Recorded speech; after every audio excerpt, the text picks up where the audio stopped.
मेरे भाई बड़े भाई हर रोज वे संविधान के लिए लड़ते हैं, इसके लिए जान देने के लिए तैयार है।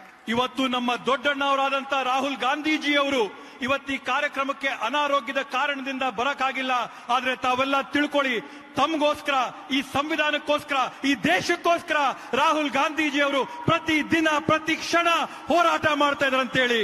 और इसीलिए ये सरकार राहुल गांधी से डरती है. ಅದಕ್ಕೋಸ್ಕರನೇ ಈ ಬಿಜೆಪಿ ಸರ್ಕಾರ ರಾಹುಲ್ ಗಾಂಧೀಜಿ ಅವ್ರನ್ನ ನೋಡಿದ್ರೆ ಭಯ ಬಿಟ್ಟು ನಡುಗುತ್ತೆ. जब राहुल गांधी संसद में खड़े होते हैं बात करने के लिए, बोलने के लिए, न्याय मांगने के लिए, आपके लिए, तब ये सरकार कुछ भी करती है, उस संसद को उस दिन रद्द करने की कोशिश करती है, बंद करने की कोशिश करती है, क्योंकि डरती है इनसे.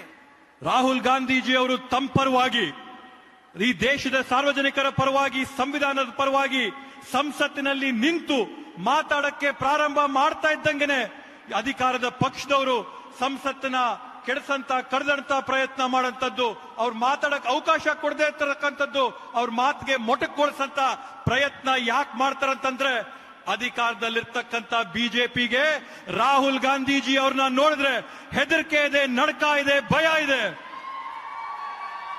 और ये सरकार उनको देखकर कांपती इसलिए है क्योंकि वो सच्चाई की लड़ाई लड़ रहे हैं. ಇವತ್ತು ಈ ಸರ್ಕಾರ ರಾಹುಲ್ ಗಾಂಧೀಜಿ ಅವ್ರನ್ನ ನೋಡಿದ್ರೆ ಯಾಕೆ ನಡಗುತ್ತೆ ಅಂತ ಹೇಳಿದ್ರೆ ರಾಹುಲ್ ಗಾಂಧೀಜಿ ಅವರು ಹೋರಾಟ ಮಾಡ್ತಾ ಇರ್ತಕ್ಕಂಥದ್ದು ಸತ್ಯದ ಪರವಾಗಿ.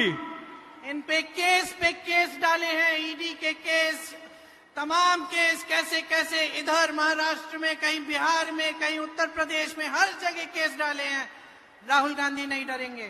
ಇವತ್ತು ರಾಹುಲ್ ಗಾಂಧೀಜಿ ಅವ್ರ ಮೇಲೆ ನೂರಾರು ಸುಳ್ಳು ಕೇಸ್ಗಳು ಹಾಕವ್ರೆ, ಬೇರೆ ಬೇರೆ ರೀತಿಯಾದಂತ ಕೇಸ್ಗಳು ಹಾಕವ್ರೆ, ಇಡಿ ಐಟಿ ಕೇಸ್ಗಳು ಹಾಕವ್ರೆ, ಉತ್ತರ ಪ್ರದೇಶ ರಾಜಸ್ಥಾನದಲ್ಲಿ ಕೇಸ್ ಆಗವ್ರೆ.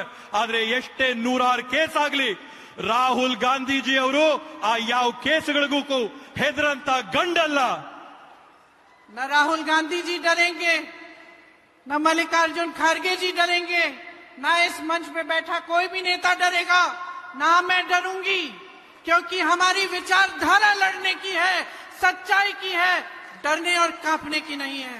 ಇವತ್ತು ರಾಹುಲ್ ಗಾಂಧೀಜಿ ಅವರಾಗಿರ್ಬೋದು, ಅಧ್ಯಕ್ಷರಾಗಿರ್ತಕ್ಕಂಥ ಶ್ರೀ ಮಲ್ಲಿಕಾರ್ಜುನ ಖರ್ಗೆಜಿ ಅವರಾಗಿರ್ಬೋದು, ವೇದಿಕೆ ಮೇಲಿರ್ತಕ್ಕಂಥ ಎಲ್ಲ ಮುಖಂಡರಾಗಿರ್ಬೋದು, ನಾನಾಗಿರ್ಬೋದು, ನಾವು ಯಾರು ಕೂಡ ಹೆದರಂತ ಜಾಯಮಾನನೇ ಇಲ್ಲ. ಯಾಕಂತಂದ್ರೆ ನಾವಿವತ್ತು ಹೋರಾಟ ಮಾಡ್ತಾ ಇರ್ತಕ್ಕಂಥದ್ದು ಸತ್ಯ ನಿಷ್ಠೆಯ ಬಗ್ಗೆ. ನಮ್ಮ ಹೋರಾಟ ನಿರಂತರ